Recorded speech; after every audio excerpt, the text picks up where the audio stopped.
नमस्कार, मैं दीपक शर्मा और मेरे YouTube मंच पर आपका स्वागत है। दोस्तों, देश की राजनीति में सबसे बड़ा युद्ध शुरू हो चुका है। एक तरफ अमित शाह हैं और दूसरी तरफ शरद पवार। एक भाजपा के चाणक्य हैं और दूसरे इंडिया अलायंस के चाणक्य हैं। अब इन दो चाणक्यों में असली कौन है, कौन युद्ध जीतता है, तो वक्त बताएगा। लेकिन जो खबर है, जो बड़ी खबर है, ब्रेकिंग खबर है, वो ये है कि आजकल शरद पवार एक बड़े प्लान को वर्कआउट कर रहे हैं। आप कह सकते हैं उस प्लान पर पूरी तरह से वो बिजी हैं, फोकस्ड हैं। और ये जो प्लान है, जी हाँ, 84 साल की उम्र में ये जो शरद पवार हैं, जिन्हें पॉलिटिकल स्टालवर्ट कहा जाता है, इनके प्लान का सिर्फ एक ही लक्ष्य है, ओनली वन एम। और वो एम है मोदी सरकार को, गुजरात लॉबी को सबक सिखाना। अब दोस्तों, शरद पवार का जो प्लान है, इसको आप दो हिस्सों में देख सकते हैं, दो हिस्सों में बांट सकते हैं। यानी यूं कहें, प्लान A1 और प्लान A2।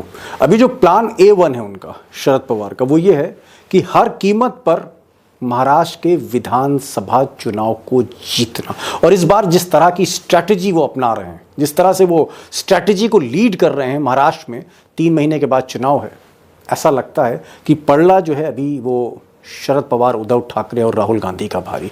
तो कहीं ना कहीं इस प्लान में उनको कामयाबी मिल सकती, प्लान A1। और अब प्लान A2, यानी दूसरा पार्ट जो इस प्लान का है। दूसरा पार्ट ये है कि शरद पवार को यह पता है कि एक बार अगर महाराष्ट्र जीत लिया, अगर उन्होंने देश की कॉमर्शियल कैपिटल जीत ली, देश का सबसे अमीर राज्य जीत लिया, उसके बाद दिल्ली में जो वो करना चाहते हैं वो आसान हो जाएगा। क्योंकि महाराष्ट्र जीतने के बाद, और अगर सोचिए हरियाणा भी जीत जाते हैं इंडिया अलायंस, तो कहीं ना कहीं मोदी पर प्रेशर होगा। और यही वक्त होगा जब वो गुजरात लॉबी पर हमला करना चाहते हैं। और गुजरात लॉबी पर जो उनका निशाना है वो सिर्फ एक ही है, बैसाखी पर चलने वाली मोदी सरकार। जी हाँ, मोदी के कंधों के नीचे जो बैसाखी है, 2 बैसाखियां, उनमें से एक छीन लेना। Mission complete. और शायद इसीलिए इस मिशन में उद्धव ठाकरे और राहुल गांधी पूरी तरह से शरद पवार के साथ हैं। और शरद पवार को इसीलिए उद्धव ठाकरे और राहुल गांधी ने इस बार महाराष्ट्र विधानसभा चुनाव की पूरी कमान सौंप दी है। अब शरद पवार के इस प्लान को थोड़ा आसान कर दिया अमित शाह ने। अमित शाह ने उद्धव ठाकरे पर अटैक करने की जगह इस बार अटैक शरद पवार पर कर दिया। कुछ लोग तो ये कह रहे हैं कि अटैक नहीं था, अमित शाह ने अपने पैर पर कुल्हाड़ी मार ली, हमला बोलकर शरद पवार पे। दरअसल जब महाराष्ट्र में थे कुछ दिन पहले अमित शाह, तो शरद पवार के गढ़ पुणे में जाकर उन्होंने कहा कि शरद पवार भ्रष्टाचार के, जी हाँ, देश में भ्रष्टाचार के सम्राट हैं, सरगना है। सुनिए पहले अमित शाह को, फिर आगे बढ़ते हैं। इस देश में कोई भी सरकार में भ्रष्टाचार को संस्थागत करने का काम, इंस्टीट्यूशनलाइज करने का काम अगर किसी ने किया तो शरद पवार आपने किया है, मैं डंके की चोट पर कह कर दे। अब 84 साल के एक वेटरन पॉलिटिशियन, एक स्टालवर्ट पर जब अमित शाह ने इस तरह से हमला किया, उनके गढ़ में जाके, सिंपैथी होनी थी। और कहीं ना कहीं शरद पवार की भी हिम्मत और हौसला बढ़ गया। और इस बार ऐसा लगता है कि पवार साहब ने कच्चा चिट्ठा खोल के रख दिया पब्लिक में अमित शाह का। एक महफिल में शरद पवार ने सबके सामने कहा, कैमरे पर कह दिया उन्होंने कि साहब, अमित शाह लगता भूल गए हैं कि वो तड़ी पार हैं। गुजरात से तड़ी पार किया गया था उनको, और उनको महाराष्ट्र के जेल में रखा गया था। और आज जो तड़ी पार है वो गृह मंत्री इस देश का, और भी बहुत कुछ बोल गए। कुल मिलाकर पवार ने शाह साहब की जो इमेज है उसको तार-तार किया। सुप्रीम कोर्ट ने उनको गुजरात से तड़ीपार किया। अब शरद पवार ने बात एक जगह नहीं कही, मराठी में उन्होंने ये बात अपने कार्यकर्ताओं के बीच में कई जगह कही है। और पूरी तरह से अब वो, ऐसा लगता है जैसे गुजरात लॉबी के मुखालिफ हैं। सवाल इस बात का है कि शरद पवार आजकल हर जगह कह रहे हैं, और अपने कार्यकर्ताओं से भी कह रहे हैं, बंद कमरों में जो मीटिंग्स हैं उसमें भी कह रहे हैं कि जिन लोगों ने मेरी पार्टी तोड़ी है, जिन लोगों ने हमारी पार्टी तोड़ी है, हम उनकी सरकार तोड़ेंगे। अब दोस्तों, आज का जो सवाल है, जो बिग क्वेश्चन है, वो क्वेश्चन ये है कि क्या अमित शाह ने शरद पवार जैसे स्टालवर्ट को, एक वेटरन पॉलिटिशियन को, एक बहुत ही सीनियर लीडर को महाराष्ट्र में जाकर जिस तरह से उन पर हमला बोला है, अटैक किया है, क्या अमित शाह ने वाकई अपने पैर पर कुल्हाड़ी मार ली है? क्योंकि उसका रिएक्शन बहुत ज़्यादा है, एक तरह से सिंपैथी शरद पवार को मिल रही है। और दूसरा, शरद पवार जिस ऑपरेशन को इस वक्त वर्कआउट कर रहे हैं, जिस पर वो फोकस है मोदी सरकार पर, क्या महाराष्ट्र जीतने के बाद अगर वो दिल्ली कूच करते हैं तो मोदी के कंधे के नीचे से बैसाखी छीनने में क्या वो वाकई कामयाब होंगे? क्या नायडू बाबू जो पुराने मित्र हैं शरद पवार के, और नायडू बाबू उस्ताद बोलते हैं शरद पवार को, क्या उस्ताद अपने पुराने चेले से, नायडू से, ये कह सकता है किसी खास वक्त पर, मौके पर, कि वक्त आ गया है बैसाखी छीनने का? क्या नायडू को वो कन्विंस कर सकते हैं? अगर मोदी कमजोर होते हैं तो क्या शरद पवार जिस ऑपरेशन को आज की तारीख में वो फोकस कर रहे हैं, क्या वो उस ऑपरेशन में कामयाब हो सकते हैं?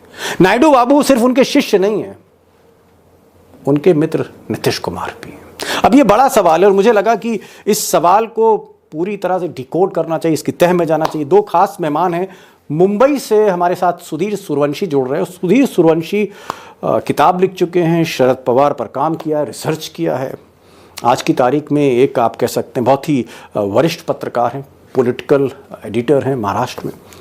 सुधीर सूर्यवंशी हमारे साथ होंगे मुंबई से, और हमारे साथ उमाकांत लखेड़ा होंगे। लखेड़ा साहब को मैंने इसलिए आज इनवाइट किया क्योंकि ना सिर्फ वो लोकसभा पार्लियामेंट को 30-35 वर्षों से देख रहे हैं, तकरीबन 3 दशकों से ज़्यादा से वो शरद पवार को जानते हैं। और 90 से 90s में जब उस वक्त जब नायडू बाबू उभर के देश की राजनीति में छा गए थे, तब से उमाकांत लखेड़ा नायडू बाबू को जानते हैं, दोनों को जानते हैं, मोदी को भी जानते हैं, उनको भी सुनने की कोशिश करते हैं।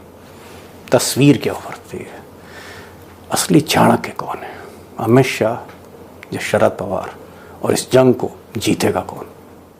लखेड़ा साहब, जिस तरह से शरद पवार और अमित शाह तलवारें खिंच गई हैं, अमित शाह कह रहे हैं कि साहब ये जो शरद पवार है ये भ्रष्टाचार के सरगना है, और पलट के शरद पवार ने जवाब दिया कि ये आदमी की हैसियत नहीं किस तरह की बातें करे, ये आदमी तो तड़ी पार था, ये आदमी तो गुजरात से तड़ी पार करके महाराष्ट्र की जेल में रहा, ये आज देश का गृह मंत्री। ऐसी बात शरद पवार मंच से कर रहे हैं, भरी महफिल में कर रहे हैं। मुझे नहीं लगता है कि जब से अमित शाह साहब गृह मंत्री बने हैं इस देश की, कोई हिम्मत कर पाया हो उनको ये बताने का या ये कहने का कि वो तड़ी पार रहे। इस तरह का द्वंद्व है।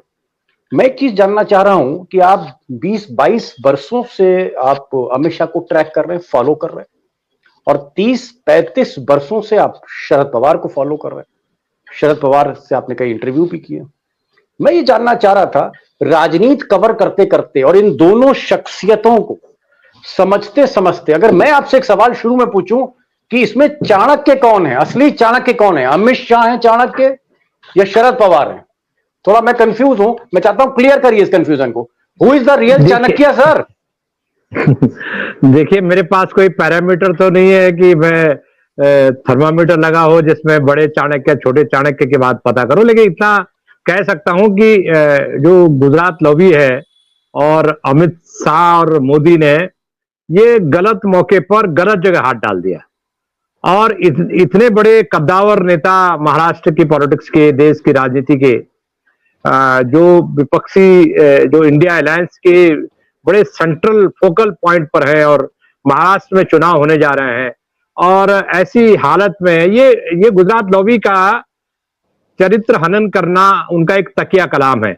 किसी प्रोजेक्ट में हाथ डालते हैं, किसी राज्य में हाथ डालते हैं, उस राज्य में जो पॉलिटिकल अपोनेंट है उसको बिठे बिठाए उसका कैरेक्टर एसेसिनेशन करने का एक बड़ा भारी ट्रेनिंग कैंप है, एक ओरिएंटेशन प्रोग्राम करते हैं ट्रेनिंग कैंप का। मुझे ऐसा लगता है कि ये लड़ाई महाराष्ट्र की चुनाव की खातिर ये बहस छेड़ी गई है, और ये लड़ाई शुरू की है अमित शाह ने, और इसको खत्म करेंगे शरद पवार। ओहो, आप कह रहे हैं कि अमित शाह ने भले लड़ाई शुरू की, खत्म इसको शरद पवार करेंगे, यानी इसलिए खत्म करेंगे कि महाराष्ट्र में भारतीय जनता पार्टी और उनके जो अलाइज है, शिंदे साहब जिनकी अगुवाई में सरकार चल रही है, एक लंगड़ी सरकार चल रही है डेली बेस पर। आज उसका कितना है, कल कितना मार्केट भाव क्या है, परसों क्या है, इस डेली बेस पर गवर्नमेंट चल रही है। और चुनाव आते आते क्या हाल होने वाला है, अभी शिंदे साहब ने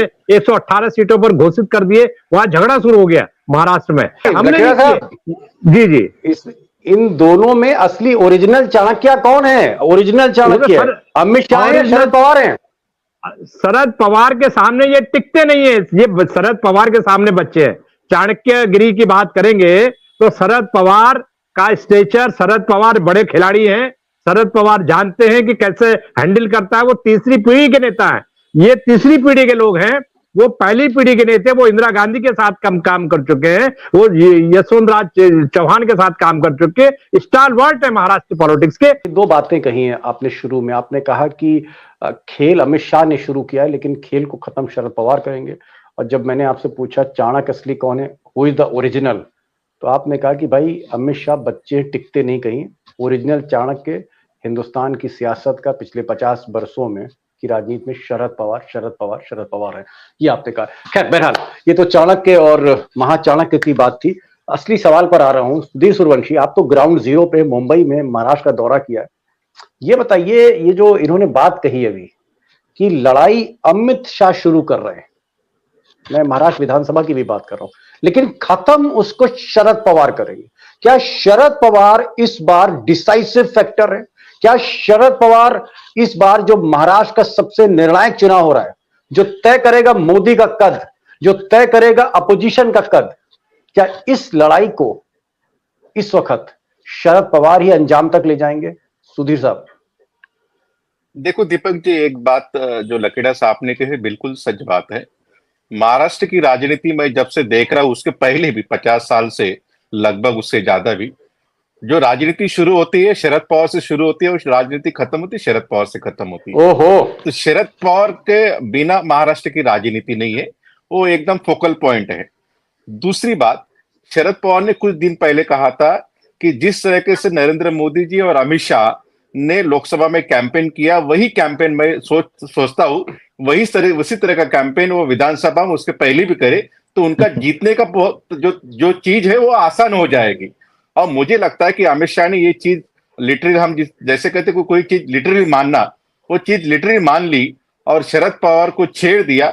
उसके बाद में भारतीय जनता एनसीपी के लोग छोड़ दो, तो भारतीय जनता पार्टी के लोग भी टेंशन में आ गए कि शरद पवार के ऊपर अटैक करना, यानी कि खुद के पैर पे कुल्हाड़ी मारना, ये देवेंद्र फडणवीस ने खुद कहा है। देवेंद्र फडणवीस ने कहा था कि शरद पवार का एरा खत्म होगा 2019 में। वो देवेंद्र फडणवीस साहब कहाँ भटक रहे वो सबको पता है, उसके ऊपर ज्यादा बात करने की जरूरत नहीं है। शरद पवार पर हमला करना, अपने पैर पर कुल्हाड़ी मारना। दूसरी बात आपने कही कि 50 साल की राजनीति महाराष्ट्र की शरद पवार के इर्द गिर्द घूम रही है। और एक बात लकड़ा साहब ने कही कि जंग कोई शुरू करे, खत्म उसको महाराष्ट्र में शरद पवार करते थे। Big points. एक चीज यहां पर ये पूछूंगा, सुधीर भाई, आपको क्या लगता है कि इस वक्त, क्योंकि आप शरद पवार के बहुत करीब हैं, उनको समझते हैं, उनकी राजनीति को समझते हैं, कहीं ना कहीं उनकी प्लानिंग को भी आप समझते हैं, क्या शरद पवार चाहते हैं कि पहले महाराष्ट्र को जीता जाए और महाराष्ट्र को जीतने की स्थिति में महाविकास अघाड़ी है, जिस तरह के हमें नतीजे बार बार देखने को मिल रहे हैं पिछले 6-7 महीने? आप जो भी चुनाव उठा के देख लीजिए, वहां पर बीजेपी लड़ नहीं पा रही, और बीजेपी की तो आज हालत ये है कि डबल डिजिट पे नहीं है महाराष्ट्र में वो, अगर हम लोकसभा का चुनाव देखें। मैं ये चीज पूछ रहा हूं, क्या शरद पवार चाहते हैं कि पहले 3 महीने के अंदर ये जो महाराष्ट्र का चुनाव है इसको हम जीत ले, और जब देश का सबसे अमीर राज्य मोदी के हाथ से निकल जाए, शरद पवार के हाथ में आ जाए, क्या तब वो नायडू बाबू से बात करेंगे, तब खेल शुरू करेंगे नवंबर में शरद पवार? आपको ये लगता है ये स्ट्रैटेजी है? देखो दीपक जी, जैसे आपने बात की, जैसे मैंने 2019 में जब महाविकास आघाड़ी का सरकार बना था, उसके ऊपर मैंने एक चेकमेट नाम की किताब लिखी थी, उसके ऊपर शरद पवार के ऊपर एक चैप्टर भी लिखा है, सेपरेट चैप्टर जी। जब रिसर्च करते वक्त मुझे एक बात क्लियर समझ में आई कि शरद पवार पहले कुछ चीज आगे बढ़ाने के पहले वो अपना घर ठीक करते हैं।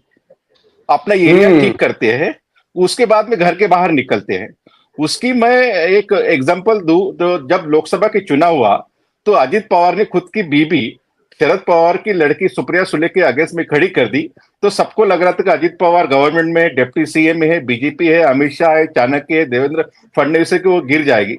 लेकिन नहीं, शरद पवार ने हर चौराहे पे जाके, हर एरिया में जाके लोगों के साथ, जो 50 साल में वो हर घर जाते नहीं थे, अजित पवार को सौंप दिया था उसकी वजह से, लेकिन उन्होंने जो कम्युनिकेशन गैप था उसको सुधारा, रिपेयर किया, और एक बार अपनी बेटी को कम से कम 1.5 लाख वोटों से जीत के लाए। पहले बारामती ठीक किया उन्होंने, फिर बाद में महाराष्ट्र के दौरा उन्होंने शुरू किया, अपना घर ठीक किया, लोगों से मिले, और फिर अजीत पवार की बीवी को हरा दिया, यानी अपनी बहू को हराया, बेटी को जिताया।